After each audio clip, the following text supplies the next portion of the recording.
My name is Nur Amelia. Oh, hi, I'm Nas. Hi, my name is Naomi.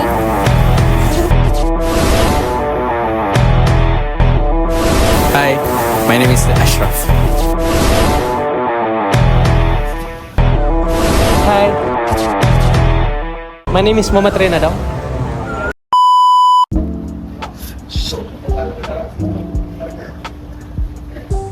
Hey, hi Nami. Hi. So since we are here, maybe you can tell me more about Setia Alam. Okay, Setia Alam is a very good area.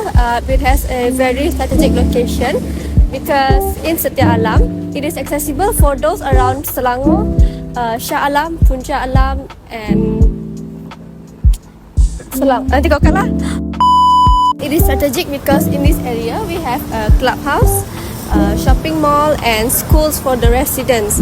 That way, it won't be hard for the residents to commute for their daily activities. In the area, we also have offices and industrial park. Nice home, huh? But when can I buy this home? Let me.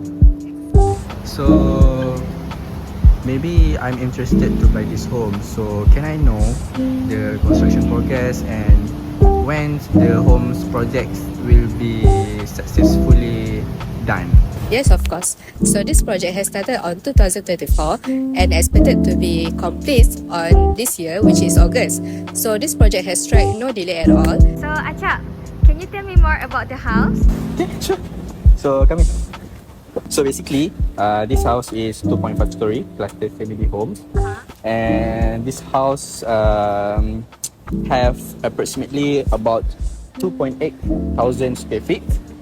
And then this house have 74 units, and 40 units are already sold, and already have 30 units for you guys to buy. So as we can see here, this house also have solar PV ready, industrial burning system IBS, and also rainwater harvesting system. So basically this house cost 1.7 million, and for me it's affordable and also cheap to buy. Okay, thank you. Alright.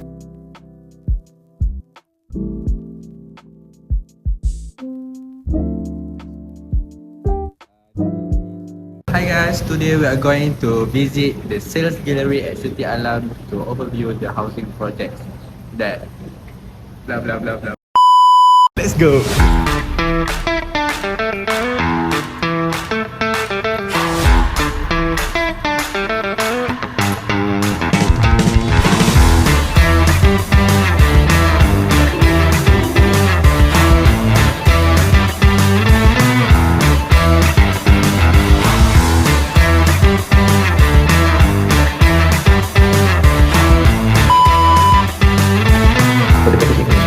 Of this project is SP Setia.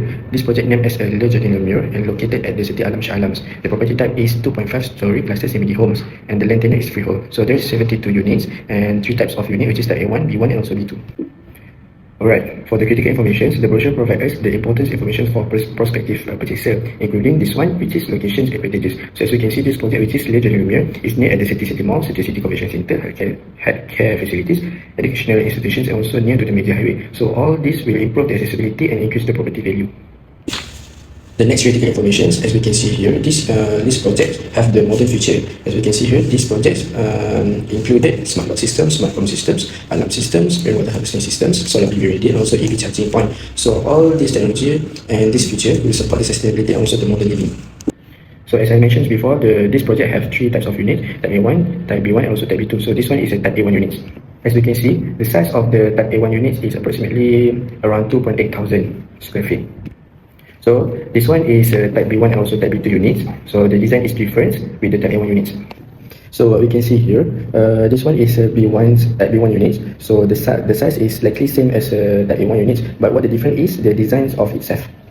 Alright, this one is a type B2 unit. So the design is same like B1's, but the size of this unit is more larger, which is 3.6 thousand and also 3.3 thousand. Why it's more larger than the B1 units? Because this unit is an analog corner unit. Regulation 6 of the Housing Development Regulations 1989 specifies the information that must be disclosed in a housing advertisement. These requirements include developer details, FPDL information, land status, project description, selling price, expected completion date, number of units, and approval information. We use this regulation as the benchmark to assess the Lee Jardine Lumiere brochure and found that the brochure generally complies with the mandatory disclosure requirements set by KPKT. This slide compares the requirement under Regulation 6 of the Housing Development Regulations 1989 with the information disclosed in the Lee Jardine Lumiere brochure. Firstly, the brochure clearly states the developer's license number and validity period, which fulfills the first requirement under the regulation. Secondly, the advertisement and sales permit or APDL number, together with its validity period, is also provided, confirming that the project has been approved by KPKT for advertising and sale. Thirdly, the brochure includes the name and address of the developer's sales gallery, allowing prospective purchasers to obtain further information regarding the project. Fourthly, the land tenure is disclosed as freehold, which informs purchasers of the ownership status of the land. Lastly, the brochure provides the descriptions of the proposed housing accommodation, including the housing type, build-up area, selling price range, and unit information. So, based on this comparison, the Le Jardin Lumiere brochure complies with the first 5 disclosed requirements stipulated under Regulation 6 of the Housing Development Regulations 1989. And we're moving to the next set of requirement, which is the brochure clearly states that the name of the housing development, which is Le Jardin Lumiere, and it's also provided the expected completion date of the project, allow purchaser to understand the anticipated delivery timeline. In addition, the sale price for each house is disclosed, enable buyer to compare the availability units and make informed decision. The brochure also further states the number of units available for each house type. And finally, the brochure is approving by authority, which is MBSA. However, the reference number for the building plan approval is not clearly shown in the brochure. This may consider incomplete compliant with the KPKT guideline. Overall, the brochure complies with the most requirement information by the KPKT. So next, we will identify the mistakes spotted in the brochure that make buyer confused or didn't follow the guideline. One issue identified in this brochure is that important project information is displayed in a font size that is too small. Critical details such as selling price, expected completion date, developer information, and land tenure is also difficult to read. This makes potential purchaser to overlook important information before making a purchasing decision. To improve transparency and comply with the KPKT requirement, key information should be present in a larger and more visible font size. Okay, next is a project location is not clearly identified. Another issue is that the project location is not clearly identified that the brochure highlight nearby attraction and surrounding landmark. It doesn't clearly show that the exact location of the development site. The location maps provide is not detailed enough for purchaser to easily understand of the project position and accessibility. A clearly site location plan with the proper label and direction should be included to help buyer identify development more accurately. Nurul Azrin.